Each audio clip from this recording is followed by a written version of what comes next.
It's training camp season. Today we're looking at the Dallas Cowboys and getting a good look at Phil Mafa. We're going to watch him catch some balls, work through some drills, everything else. But before we dig in, you need to click that subscribe button right now. We're looking at your players every day and what they're doing at training camp, the position battles.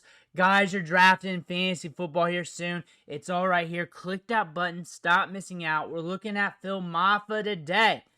We have over a minute of clips here. We're going to loop this and keep talking ball. Let's watch him first. Let's see what he's doing, how he looks. And then as we loop, we're going to talk about his story. We're going to talk about Clemson.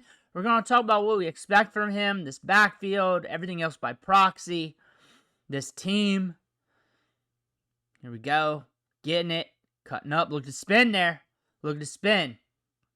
This dude runs with a lot of power.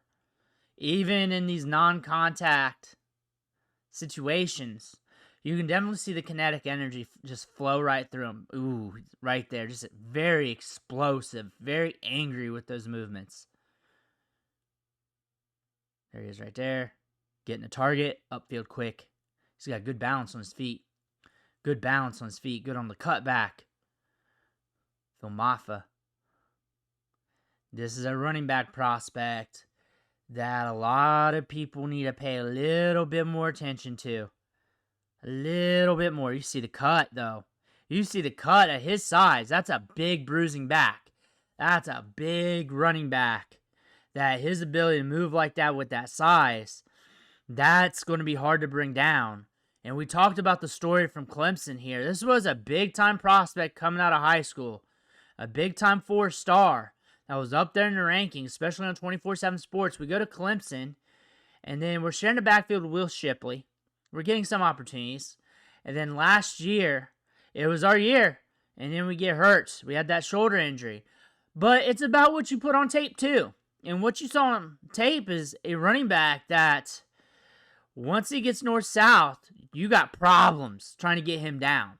And for his size, good contact balance, good feet, gets low well, good center of gravity. If he would have been healthy that full season last year, Dallas would not have got him at this discount. He would have been a little bit higher in the draft. He would have been a little bit more regarded. This was one of the most talented running back classes of all time, if not the most talented running back class of all time in this year's draft. You look at, you got two tremendous first-round running backs. You got a handful of running backs in the second round. One good one in the third round. And then you're going to day 3. And you're still waiting for more running backs to come off the board. And there's talent just oozing in the last couple rounds. And the thing about that is we're going to see some of these late round running backs hit. He moves well, though. I get it. We're excited about Jaydon Blue. He got hurt yesterday. It does not sound too bad. He's probably going to be out for a little bit. Little bone bruise. I don't want to say little because I understand.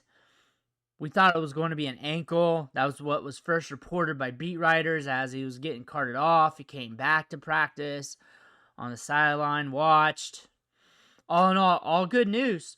But now Phil Mafa is going to get more reps. He's going to get more opportunities. He's been getting some opportunities here and there, but now they're going to get a better look at him.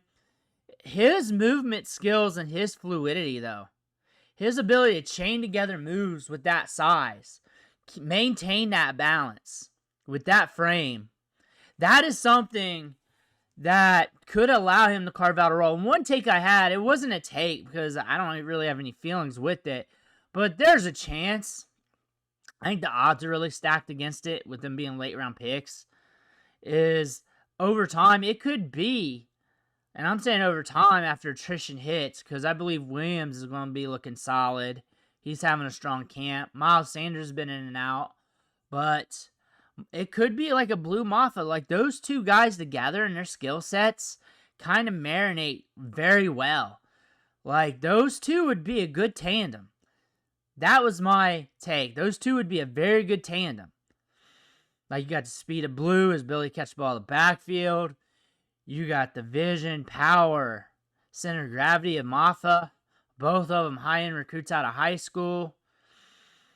Talking about Javonte Williams, he's brought out some runs in camp. He's looked good. I got to do another video on him. I did one on him a while back covering some of his runs. The Cowboys play Saturday night. I might get another video out on him before that. Let me know if you want that in the comments below. You got George Pickens now paired with CeeDee Lamb and Dak. You can't stack the box. You just can't with that. However, the offensive line. We're watching Guyton. We're going to watch how that transforms with that injury. And on top of that, we're transitioning. We're retooling. We drafted Booker. I think he's going to be a solid pick for this team. And he's probably going to be with the team for a long time. Smart kid. Pancake City with that good dude. That was a good pick. I know everybody says that's a reach. And honestly, when you look at mock drafts, you look at the flow of the draft, what was available. But when you look at how the interior offensive line this year was tiered off, and interior offensive line at that spot this year wasn't super deep. You pretty much looked at Booker, and then there was the rest. And that created a little bit of premium for that position. Like, if you needed to fill that, you pretty much had to pay up for Booker, wherever you're at when you're thinking about that in the draft. And that was a need. That was a fit for Dallas. Like, there were not many transcendent offensive linemen on the interior this year. There were some guys I liked, but I liked them later. There were more values, but they didn't have the same upside. They did not have the same command. They weren't, like, locked-in starters either for a team. That's totally different.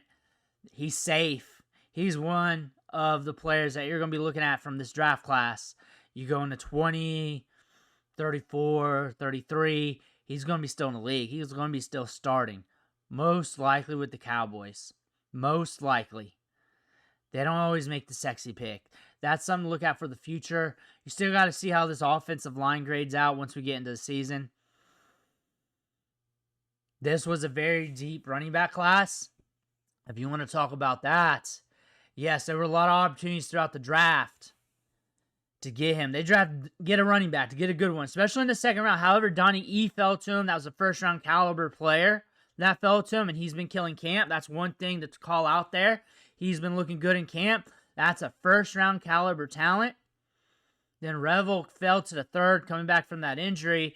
A lot of people have him going in the second round, so they got him at a discount as well. So they kept finding discounts. They paid up with the first pick to make sure they got their guy. They reached a little bit there. And then they took discounts in round 2 and 3. Even though you may not like the round 3 pick due to the injury and everything else, you kind of want to let that one play out. It was a good value there considering how everyone valued him. But there were running backs on the board. 4th, 5th, 6th round. It was a deep class. Jaydon Blue packs the speed. Catch ball in the backfield. Phil Mafa can move. He can move well for the size. Moves laterally well. Has good vision. Good approach to line of scrimmage. Finds the hole. He's showing good vision. Good up the gut. This is a running back that could latch on later on down the road. I get it. We talk about these players all the time. But this is a player that could surprise you later on down the road. That's one thing. It's the running back position. Attrition happens. Injury happens. It is what it is. We've already seen it throughout training camp with some of these teams this year. Phil Mafa on the back end of this roster, trying to climb up the depth chart. That's a talent. He moves well. He moves very well for his size. That's one thing I can definitely say about the scouting report with him. Good vision, patience, feet. Good balance with the feet. Moves very well in the cutbacks. This is a running back I would not be surprised if he gets some run this year if attrition hits and he surprises you with good production. I would not be surprised on that. With the vision, what we're seeing between the tackles, and if he's paired with Blue during that time, I think those two would be a good tandem.